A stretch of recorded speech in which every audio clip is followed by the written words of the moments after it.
नमस्कार मेरे भाइयों, नमस्कार मेरी बहनों, मेरे दोस्तों।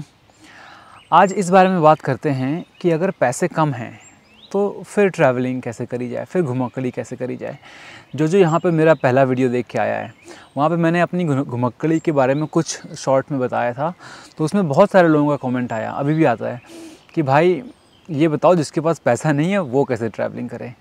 तो पहली बात तो मैं आपको बता दूँ कि मेरे पास भी पैसा नहीं था, तो बिना पैसे के और बहुत कम पैसे के ट्रैवलिंग करी जा सकती है। उसके मैं तरीके आपको बताऊंगा, लेकिन उसके पहले मैं आपको ये बता दूं कि क्योंकि आपके पास पैसे कम हैं, इसका मतलब यही है कि आप फिर बहुत सारी चीज़ें जो नॉर्मली आप टिकट बुक कर लो या रेस्टोरेंट में जाके खा लो, उस तरीके की लाइफस्टाइल आप नहीं रख सकते। ठीक है, फिर आपकी लाइफस्टाइल रफ़ एंड टफ हो जाती है। इसका सीधा मतलब ये है कि फिर इस तरह की ट्रैवलिंग सबके लिए नहीं है। जिसके लिए है, जिसको जिगरा होगा, जिसका मन करेगा कि अभी भी चाहे जो हो जाए मुझे घूमना ही है, तो फिर वो ये सब बातें समझ के निकल पड़ेगा या निकल पड़ेगी।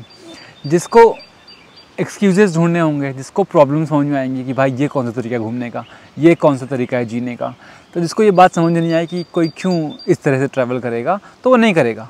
सिंपल सी बात है। ठीक है, आप इस चक्कर में मत पड़ना कि क्या सही है क्या गलत है, क्योंकि पैसे ना होना मतलब है कि स्ट्रगल करना। और अगर ट्रैवलिंग करना है, दुनिया देखनी है, देश देखना है, समझना है चीज़ों को, और पैसे भी नहीं हैं, तो कहीं ना कहीं पे तो कॉम्प्रोमाइज़ करना ही पड़ेगा। सबसे पहली बात कि अगर आपके पास पैसे नहीं हैं तो अच्छा होगा कि आपके पास टाइम हो।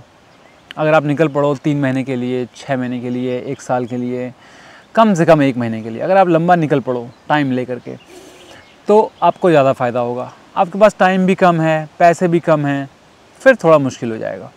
ठीक है, तो सबसे पहले आप क्या करो, समय की जो सीमा है वो निर्धारित करो कि कितना टाइम के लिए आप जा सकते हो। ठीक है, अब बहुत सारे तरीके हैं। जैसे मान लो मैं आपको अच्छे तरीके बताता हूँ पहले, जिससे आपके स्किल्स भी बढ़ेंगे, आपको फ़ायदा भी बहुत होगा। एक वेबसाइट है वूफिंग करके, WOOFING, whooping, world wide opportunities in organic farms. दुनिया भर में जो लोग ऑर्गेनिक फार्म्स खोलते हैं, मतलब कि जो लोग खेती करते हैं और उसमें पेस्टिसाइड्स, इंसेक्टिसाइड्स, किसी भी तरीके का केमिकल नहीं डालना चाहते हैं, बहुत नेचुरल तरीके से खेती करना चाहते हैं, उन लोगों का अपना एक संगठन है। ठीक है, और उसमें से कई लोग जो हैं वो इस वेबसाइट में अपने आप को रजिस्टर कर लेते हैं।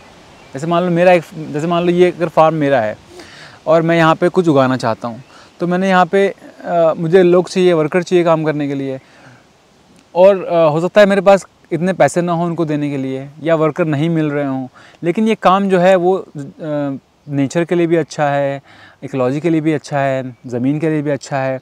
तो हो सकता है कई लोग ये काम सीखना चाहते हों, जुड़ना चाहते हों। तो मैं क्या करूँगा, वूफिंग की जो वेबसाइट है वहाँ पे जाकर रजिस्टर करूँगा और वहाँ पे लिख दूँगा कि भाई मुझे लोग चाहिए, साल भर में कभी भी आप आ सकते हो, कम से कम 2 हफ्ते के लिए या 1 महीने के लिए आओ, उससे कम के लिए मत आओ। दिन में 4-5 घंटे ही आपको काम करना होगा। रहने के लिए आपको या तो जगह मिलेगी या फिर आपको ज़मीन में जगह मिलेगी टेंट गाड़ने के लिए। अपना टेंट गाड़ो, अच्छे से रहो, और लेटरिन टॉयलेट की सुविधा हम आपको करा देंगे। दिन में 3 बार आपको खाना मिलेगा, रहना खाना फ्री है, और इतना काम होगा 5-6 घंटे का। आप कम से कम 1 महीने के लिए आओ, या 2 हफ्ते के लिए आओ, या 6 महीने के लिए आओ, और आप पढ़ोगे उसको, आपको अच्छा लगेगा तो आप अप्लाई कर दोगे। आप फिर उनसे कॉन्टैक्ट करोगे और अपनी डील फाइनल कर लोगे। इससे क्या होगा, जैसे मान लो आपको पहाड़ों में घूमना है, खाली यहाँ वहाँ भटकने से, यहाँ पहाड़ की चोटी वहाँ पहाड़ की चोटी देखने से अच्छा है कि आप ऐसी जगह कमिट करो, किसी ऑर्गेनिक फार्म को ढूंढो, 2 हफ्ते या 1 महीना वहाँ जाके ढंग से काम करो, काम सीखो, खेती सीखो, ज़मीन से कनेक्शन जुड़ेगा, और दोनों पार्टी को फ़ायदा होगा। तुमको फ़ायदा होगा, बिना पैसे के घूम लिया, समझ लिया, नई जगह देख ली, नए लोगों से मिल लिए। वहाँ पे और भी वॉलंटियर्स होंगे तुम्हारी तरह, तो उनसे भी मिलोगे। कोई इंटरनेशनल वॉलंटियर्स भी होंगे, उनसे भी मिलोगे, तो बहुत तुम्हें सीखने को मिलेगा। एक तो ये ऑप्शन हो गया। दूसरा हो गया तुम्हारा वर्क अवे। वर्क अवे में सिर्फ ऑर्गेनिक फार्म भी नहीं है, बल्कि किसी भी तरह का वर्क अवे। जैसे मान लो किसी को पेंटर चाहिए, किसी को राइटर चाहिए, किसी को हॉस्टल में मैनेजर चाहिए, किसी को सफाई कर्मचारी चाहिए, किसी को कुछ भी हो सकता है वहाँ पे एग्जांपल। ठीक है, तो आपको जैसे आप ढूंढ लो किस तरह का काम पसंद है, आपको क्या करना पसंद करोगे, किस तरह की चीज़ें। कहीं पे कोई अपना एक मिट्टी का घर बना रहा है, वो कह रहा है कि मैंने सीख रखा है मिट्टी का घर कैसे बनाते हैं, और आप आओ मेरे साथ आके सीख लो। तो आप जाके यहाँ ट्रेनिंग करो उनके साथ। तो समझ रहे हो मैं क्या कह रहा हूँ। वर्क अवे, वूफिंग, ये 2 ऐसी संस्थाएं हो गई, ऐसी वेबसाइट्स हो गई जहाँ पे आप खुद को रजिस्टर करो और आप वॉलंटियर कर सकते हो। ये सारी दुनिया में है, इंडिया में भी हैं, इंडिया से बाहर भी हैं। तो इसका मतलब क्या हुआ कि आपको उस जगह पहुँचने की देर है, बस फिर पैसे नहीं खर्च करने, रहना खाना फ्री आपका, बदले में आप उनको थोड़ी हेल्प करो। इन जगहों पे ना माहौल बड़ा अच्छा होता है, कल्चर बहुत अच्छा होता है, स्पेशली अगर इन लोगों ने बहुत टाइम से ऐसे वॉलंटियर आ रहे हैं जा रहे हैं, तो इन्होंने अपने लोकल एरिया का अच्छा एक्सपीरियंस देते हैं, अच्छा खाना अलग अलग तरह का प्रोवाइड कराते हैं, इंटरेस्टिंग दुनिया भर के ट्रैवलर्स आते हैं, तो उनसे आप मिलोगे, बहुत कुछ सीखने को मिलता है। तो ये मेरी आपके लिए ना नंबर 1 एडवाइस होगी। लेकिन जब मैं घर से निकला था, 19 साल का था, मुझे ये सब कुछ पता नहीं था, तो मैं ये सब कुछ कर नहीं पाया था उस वक्त। इसलिए मैं आपको सजेस्ट करूँगा कि आपको मैं बता रहा हूँ तो आप यहीं से स्टार्ट करो। लेकिन अगर आप अल्हड़ तरीके के हो, आपको नहीं करना किसी के साथ काम, आपको बस निकल पड़ना है रोड पे, अपने तरीके से ही समझना है, तो फिर उसके भी तरीके हैं। ट्रैवलिंग करोगे तो सबसे ज़्यादा आपके लिए मेन क्या चीज़ें हैं पहले ये देख लो, है ना। वही मेन चीज़ें एक्चुअली ट्रैवलिंग करके आप जो सीखते हो ना, बेसिक चीज़ें, वो ज़िंदगी भर आपके काम आती हैं। तो एक बार आप इस चीज़ में घुस जाओगे, इस तरह की सोच में घुस जाओगे ना, तो फिर आप देखना कि लाइफ में भी इस तरीके की ही सोचें आती हैं। चलो इसके पहले कि आगे बढ़ें, मैं एक चीज़ पे और कमेंट करना चाहता हूँ कि कई सारी जो हमारी महिलाएं हैं, बच्चियां हैं, लड़कियां हैं, वो कहती हैं कि भैया ये तो लड़कों की लाइफस्टाइल हो गई, हम क्या करें बताओ, हम कैसे जाएं। तो यार देखो, मेरे पास 2 आंसर हैं उसके। एक तो ये कि मैं अपने ट्रैवलिंग टाइम पे सैकड़ों हज़ारों भारतीय लड़कियों से, विदेशियों की बात नहीं कर रहा हूँ क्योंकि उनका कल्चर अलग होता है, मैं अपने इंडियन कॉन्टेक्स्ट में बता रहा हूँ कि मुझे कई सारी सैकड़ों हज़ारों लड़कियाँ मिली जिन्होंने पता नहीं कैसे घर में झगड़ के, लड़ के, समझा के, मना के, बुझा के, भाग के, पता नहीं क्या किया उन्होंने। लेकिन ऐसी लड़कियाँ हैं हमारे भारत देश में जो घुमक्कड़ी कर रही थी, कुछ तो बहुत सारी अकेले ही कर रही थी। इसमें अपना रिस्क है, इसमें इंडिया के अंदर माहौल कैसा है हम सबको पता है। तो मैं नहीं कह रहा हूँ कि आप करो या ना करो, मैं सिर्फ आपको इन्फॉर्मेशन दे रहा हूँ, डिसीजन सारे आपके हैं, ठीक है। मैं आपको सिर्फ बता रहा हूँ मेरे अपने अनुभव, और मेरी बात पे विश्वास करने की भी आपको ज़रूरत नहीं है। जो चीज़ समझ में नहीं आई तो आप मेरे कहने पे मत चलो, मेरी बात सुन लो, अपने हिसाब से सोचो, ठीक है।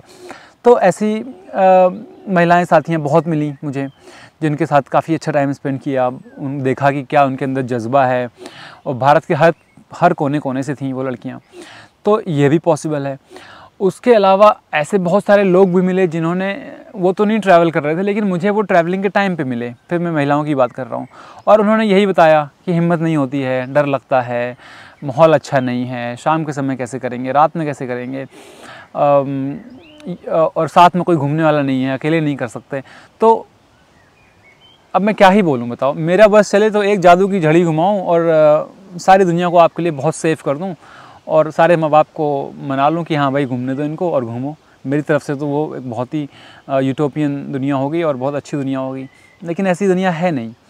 तो आप जीवन में क्या चाहते हो, कितनी शिद्दत से चाहते हो, और उसके लिए कितना ज़्यादा आप रिस्क लेना चाहते हो, ये आपके ऊपर है, आप डिसाइड करो। मैं अगर एक लड़की होता तो क्या मैं वैसे ही अपनी लाइफ जीता जैसे कि मैं जी रहा हूँ अभी एक लड़का होके? I can not say that, है ना। तो ये आप खुद ही सोचो कि क्या करना है। मेरी एक बहुत अच्छी बहन जैसी दोस्त है, दोस्त जैसी बहन है, कुछ भी कह लो, वो मेरे से बहुत प्यार हमारे बीच में है, लेकिन बहुत वो जलती थी कि भाई तुम तो बहुत घूम लेते हो, रात को 2-2 बजे निकल जाते हो नदी में नहाने के लिए, और मैं बहुत तुमसे वो हूँ। तो उसने धीरे धीरे करके डिसाइड कर लिया कि इंडिया में तो वो नहीं रह पाएगी ऐसे, तो वो बाहर निकल जाएगी। सालों साल ट्राई किया और बाहर निकल गई, अब वो बाहर रहती है, ठीक है। अब मैं बताना नहीं चाहता कहाँ रहती है, उससे आइडिया लग जाएगा किसकी बात कर रहा हूँ, लेकिन अब वो बाहर रहती है, और अब वो जैसे चाहती है वैसे रहती है, सेफ़ जगह है जहाँ रहती है, कोई ख़तरा नहीं है, और जब मन होता है जो करती है। तो अलग अलग लोग अलग अलग तरीके निकालते हैं अपनी लाइफ को जीने के। आप देख लो कि कैसा परिवार है, कैसा माहौल है, कैसी स्थितियाँ हैं, कितना रिस्क ले सकते हो, कितना सहन कर सकते हो, कितना आपके अंदर स्किल्स हैं, कितना आप अपने आप को स्ट्रॉन्ग बना सकते हो। यही कहूँगा कि अगर आज की डेट में ऐसी हिम्मत नहीं हो रही है तो ज़िंदगी बहुत बड़ी है, ज़रूरी नहीं है कि अभी घूमो। अभी खूब स्किल्स इकट्ठा करो, खूब कॉन्फिडेंस इकट्ठा करो, खूब पैसे इकट्ठा करो, और फिर आगे जा कर के घूमना अपने पैसे से। एक बार जब तुम्हारी जेब में बहुत सारे पैसे आ जाएंगे ना, तो देखना फिर कैसे तुम्हारे पास कितना कंट्रोल आ जाएगा, और कैसे तुम्हारी बात पे लोग हाँ हाँ करने लगेंगे और मान जाएंगे आपके घूमने के लिए, ठीक है। आप कोई भी होगा जो घर पे वो मान जाएगा। तो आई होप कि इस बात से आपको थोड़ी सी तो राहत मिले और आप मेरे ऊपर हमला मत करो कि क्या आप सिर्फ ऐसी बातें कर रहे हो कि लड़के ही कर सकते हैं। चलो आगे बढ़ते हैं। तो अब रही बेसिक चीज़ें जो ट्रैवलर्स की नीड्स होती हैं। एक तो होती है कि पॉइंट ए से पॉइंट बी जाना है ना। अब वाराणसी से इलाहाबाद जाना है मान लो आपको, तो एक तो ये दूरी तय करनी पड़ेगी। एक तो ये हो गया दूरी तय करने का। दूसरा है भूख लगेगी तो खाना खाना पड़ेगा, ठीक है। और तीसरा है क्या बोलते हैं कि आपको सोने के लिए छत चाहिए, जगह चाहिए, ठीक है। और इसके अलावा बाकी सब तो सब नहीं चाहिए ना। आप ट्रैवलिंग कर रहे हो, क्या चाहिए? आपकी इंद्रियां हैं सारी जो, वो आप यूज़ करके आप पूरा समझ लोगे चीज़ों से, मुंह से बात करोगे, हाथों से लोगों को छुओगे, है ना, खा लोगे। तो बेसिक चीज़ें 3 हो गई, commuting from point A to point B, having food and having somewhere to sleep. Commuting की बात करते हैं पहले। अब कम्यूटिंग के लिए क्या है कि आप ट्रेन के एकदम वो जो जिसमें जनरल सीट जो होती है, आप उसमें ट्रैवल कर सकते हो। मैंने उसमें बहुत ट्रैवल किया हुआ है। अब मैं इमेजिन भी नहीं कर सकता कि मैंने ऐसा कैसे किया, लेकिन उस वक्त जोश था ऐसा कि कुछ भी बर्दाश्त कर लिया। ऐसे करके बैठ के ना, ऐसे बैठ के ट्रेन में 15-15 घंटे बैठा हूँ, हिलने की जगह नहीं थी। उठ के अगर आप टॉयलेट भी गए तो आपकी ये जगह भी चली जाएगी। तो ऐसे 15-15, 10-10 घंटे, 7-7 घंटे, 8-8 घंटे खूब बैठा हूँ, ठीक है। और मैं ही नहीं देखा कि कितने लोग हैं जो जीवन भर ऐसे ट्रैवल करते हैं, वो सब बैठे हैं ऐसे। तो उसकी भी आदत लग जाती है। आप बहुत चीज़ें सीखोगे इस तरह के रिस्क। ये रिस्क नहीं हुआ, ये हुआ कि बस एक्सपीरियंस हो गया एक, ठीक है। तो एक तो ये हो गया। दूसरा क्या हो गया, रोड पर खड़े हो जाओ और ऐसे करके गाड़ियों का वेट करो, कोई गाड़ी तो रोक लेगी, ठीक है। मैंने बहुत हाई हिच हाइकिंग करी है। लिफ्ट लेना बोलते हैं हम लोग इसको, इंग्लिश में हिच हाइकिंग भी बोलते हैं, लिफ्ट लेना या हिच हाइक करना। तो बहुत हिच हाइकिंग करी है मैंने, सारी दुनिया में करी है हिच हाइकिंग। अक्सर लोग रुक जाते हैं और पूछते हैं कहाँ जाना है, आप उनको बोल दो कहाँ जाना है। मेरे साथ तो कई बार ऐसा होता था कि भैया आप कहाँ जा रहे हो ये बताओ, जहाँ जा रहे हो वहीं ले चलो, और या कहीं भी रास्ते में छोड़ देना। तो मेरे ऐसे भी दिन हुआ करते थे। तो उससे पैसे बच जाते हैं और कई सारे कनेक्शन बन जाते हैं, कई सारी कहानियाँ जुड़ जाती हैं, कई सारे चीज़ों में डर भी लगता है कि अरे क्या होगा। फिर एक छोटी सी कहानी बताता हूँ आपको। एक बार दिल्ली के बाहर खड़े होकर के ऐसे लिफ्ट ले रहा था, कोई ट्रक रोकने को तैयार नहीं, घंटों हो गए खड़े खड़े, कोई भी कार बस ट्रक कुछ रोकने को तैयार नहीं। तो फिर एक लड़का मोटरसाइकिल से जा रहा था, वो मेरे को देख के फिर वापस आया, बोला बैठो मेरे साथ। उसके बाद ना तो कोई बैग था ना कोई हेलमेट था। मैंने कहा तुम कहाँ जा रहे हो भाई, तुमको लग रहा है लोकल लग रहे हो, ऐसा तो लग नहीं रहा कि तुम कहीं लंबा जा रहे हो। कह रहा हाँ मैं यहीं रहता हूँ, पास में मेरा गाँव है, चलो मेरे गाँव घूमो। अब मेरा कोई प्लान तो था नहीं कि कहाँ जाना है, मैं तो बस इस दिशा में निकल पड़ा था, पंजाब की दिशा में। तो फिर मैं उससे गाँव चला गया, पूरी रात उसके दोस्तों के साथ मस्ती करी और बहुत सारे लोगों से मिला, आज भी उनसे कांटेक्ट है। और यमुना नदी में जाके नहाया। अब कहानी लंबी नहीं करूँगा, बहुत कुछ हुआ रात भर। सुबह उसने मेरे को उसी स्पॉट पे लाके छोड़ दिया जहाँ मैं रात में हिचाइक के लिए वेट कर रहा था। सुबह उसने मेरी हेल्प भी करी, ट्रक वालों से बात करके रुकवा करके मुझे एक ट्रक में बिठा के उसने पंजाब ले गए। एनीवे बहुत सारी कहानियाँ हैं, फिर कभी सुनाऊँगा। बात यह है कि आप हिच हाइक कर सकते हो। अब रही बात महिलाओं की, अगेन महिलाएं भी बहुत हिच हाइकिंग करती हैं, लेकिन मैं रेकमेंड नहीं करूँगा कि आप एटलीस्ट शाम को सूर्यास्त होने के बाद तो हिच हाइक मत करना इंडिया में। और बाकी किसी अपने पुरुष मित्र के साथ अगर ट्रैवलिंग करोगे तो ज़्यादा अच्छा रहेगा। बाकी उस टाइम पे भी मैंने अपनी ये कहानियाँ, ये बात है आज से 11-12 साल पहले की, उस टाइम पे मैंने अपनी कहानियाँ जब फेसबुक ग्रुप्स वगैरह में डाली थी तो क्या ज़बरदस्त मेरे ऊपर शब्दों के हमले होते थे, है ना। लेकिन मैं तो सिर्फ सच लिख रहा था, अभी भी सच बता रहा हूँ। अब उसको आप कैसे समझते हो, क्या उसके लिए आप कहते हो, वो अलग चीज़ है। ऐसा हुआ था, ऐसा मैं आपको बता रहा हूँ, ठीक है। और अभी भी होता है, बहुत लोग हैं जो ट्रैवल कर रहे हैं। तो एक तो ये हो गया, हिच हाइकिंग हो गया। इससे भी आपकी बहुत दोस्ती हो जाती है, रहने की जगह मिल जाती है। कई बार हिच हाइकर्स ही आपको खाना खिला देते हैं। बदले में उनको क्या चाहिए होता है, बदले में उनको मज़ा आ रहा होता है कि कोई अनोखा बंदा मिला, उसकी कहानियाँ सुनी, तो कहीं ना कहीं एक गिव एंड टेक हो ही रहा है। हालांकि काफ़ी साल ऐसा करने के बाद मैं अब इस सिचुएशन में आ गया हूँ जहाँ मुझे ऐसा लगता है कि मैं अगर अपनी कार से जा रहा हूँ तो मैं लोगों के लिए रोक दूँ, मैं अपनी मोटर बाइक से जा रहा हूँ तो जो बंदा चाह रहा है लिफ्ट उसके लिए रोक दूँ। और वैसा मैं करता हूँ, जब भी मैं इंडिया में था ऐसा करता था। वहाँ मेरे पास कार और बाइक थी, इस वक्त मेरे पास सिर्फ एक साइकिल है और साइकिल में किसी को बिठा नहीं सकता हूँ। लेकिन अब मेरी कोशिश ये रहती है कि जिस तरह से लोगों की हेल्प हो पाए मैं हेल्प करूँ और ज़्यादा लोगों की बिना मतलब की हेल्प ना लूँ, मतलब एक ट्रांजैक्शन लेवल रहे। लेकिन उस वक्त आई वॉज ओपन, मैं ओपन था, खुला था इस चीज़ को लेके कि समाज अगर चाहेगा तो सब हो जाएगा। और भले ही आज मेरी सोच ऐसी नहीं है, लेकिन अगर आप जवान हो और इस वक्त निकल पड़ना है तो मुझे लगता है कि कहीं ना कहीं एक तरीके का गिव एंड टेक होता ही है। और अगर आप लोगों की कारों में या ट्रकों में घूम रहे हो तो उनको भी कहीं ना कहीं कुछ मिल रहा होता है, कुछ ना कुछ उनको अच्छा लग रहा होता है, इसलिए रोकते हैं वो। तो सिर्फ एक भीख या दया जैसी भावना नहीं होती है, ऐसा मेरा एक्सपीरियंस है। बाकी उनके कमेंट्स की बात परवाह मत करना जिन्होंने ऐसा किया नहीं है, लेकिन उसके बारे में खाली एक सोच रखते हैं। तो फिर ऐसे लोगों की बातें नहीं सुननी है, ठीक है। ऐसे लोग खाली आपको कन्फ्यूज़ करते हैं, हमेशा नेगेटिव बनाते हैं। आप अपने लक्ष्य पे फोकस करो, इतना ध्यान रखो कि आप किसी का बुरा नहीं कर रहे हो, आप किसी का चोरी नहीं कर रहे हो, ठीक है। तो कम्यूटिंग की बात हो गई। बेस्ट कम्यूटिंग क्या है? आपको नहीं चाहिए किसी से कुछ, पैदल निकल पड़ो। मेरा एक मित्र है और वो पूरे देश में शायद 25-30 हज़ार किलोमीटर पैदल चल चुका है। वो पैदल ही चला जाता है, गंगा नदी के किनारे पैदल जा चुका है और यमुना नदी के किनारे, कावेरी नदी के किनारे वो बहुत पैदल चलता है। तो फिर हो गई बात ख़त्म वहाँ पे। अपने पैर ही काफ़ी हैं, दुनिया गोल है, चल पड़ो, निकल पड़ो। तो ये भी आप कर सकते हो। वही बात हो गई ना कि अगर आपके पास पैसे नहीं हैं तो आपके पास टाइम होना चाहिए। अब आपको टाइम लग जाएगा 300 किलोमीटर जाने में, आप 3 घंटे में पहुंच सकते हो। साइकिल से गए 7-8 दिन लग सकते हैं, पैदल गए तो कोई महीना लग जाए या फिर कम से कम 3 हफ्ता लग जाए। तो फिर ये चीज़ें आपको देखनी है। वैसे भी जो एक ट्रैवलर होता है ना, वो टूरिस्ट तो है नहीं। अब अगर ट्रैवलर है वो एक्सप्लोर कर रहा है तो उसे क्या फ़र्क पड़ता है कि वो कब कहाँ पहुँच रहा है। फिर वो तो निकल पड़ता है ना समझने के लिए, देखने के लिए। जैसे पुराने ज़माने में हमारे महर्षि लोग निकल जाते थे, गौतम बुद्ध निकले होंगे, है ना, शंकराचार्य निकले होंगे, राहुल संकृत्यायन निकले थे और बहुत सारे महानुभाव, गुरु नानक जी बहुत पैदल चलते थे, सारे ही। महात्मा गांधी बहुत पैदल चले। खैर उनको महात्मा कहना ज़्यादा, लेकिन आदत पड़ चुकी है, अब तो छोड़ो। वैसे भी ये चैनल पॉलिटिकल नहीं है। और बहुत सारे लोग हैं जो ऐसे पैदल निकल पड़े थे। आप भी निकल पड़ो पैदल, बहुत सीखोगे, ठीक है। अब चलो करते हैं खाने की बात। खाने का सीन क्या था उस वक्त कि मैं सिर्फ स्ट्रीट फूड ही खाता था और जो 40 रुपए थाली वाले खाना जो मिलता है वही खाता था। तब तो 15-20 में भी मिल जाता था कहीं कहीं। छोटी छोटी गांव जाओगे तो इतना सस्ता मिलेगा ना आज की डेट में भी। और छोटी छोटी जगह, अनोखी जगह जाओगे, भारत के लोग अभी भी इतने दयालु हैं, इतने ज़्यादा मेहमान नवाजी वाले लोग हैं कि कितनी जगह आपको बुलावा आ जाएगा खाने का, रहने का। तो खाना मैंने कभी रेस्टोरेंट में नहीं खाया। खाना मैंने हमेशा ढाबों में, छोटे गली कूचों किनारों में ऐसे ही खाया और उतना ही खाया जितनी ज़रूरत थी। और ब्रेड रखा अपने पास, है ना, थोड़ा टमाटर वमाटर रख के काट कूट के ऐसे ही चला लिया काम। ज़्यादा खाने में पैसे खर्च नहीं किए। तो वही आप करोगे। खाने की परवाह छोड़ दो। अगर आपकी जवान जो है वो चटोरी है और अगर आपको अच्छा चाहिए तो फिर वहाँ पैसे खर्च होंगे।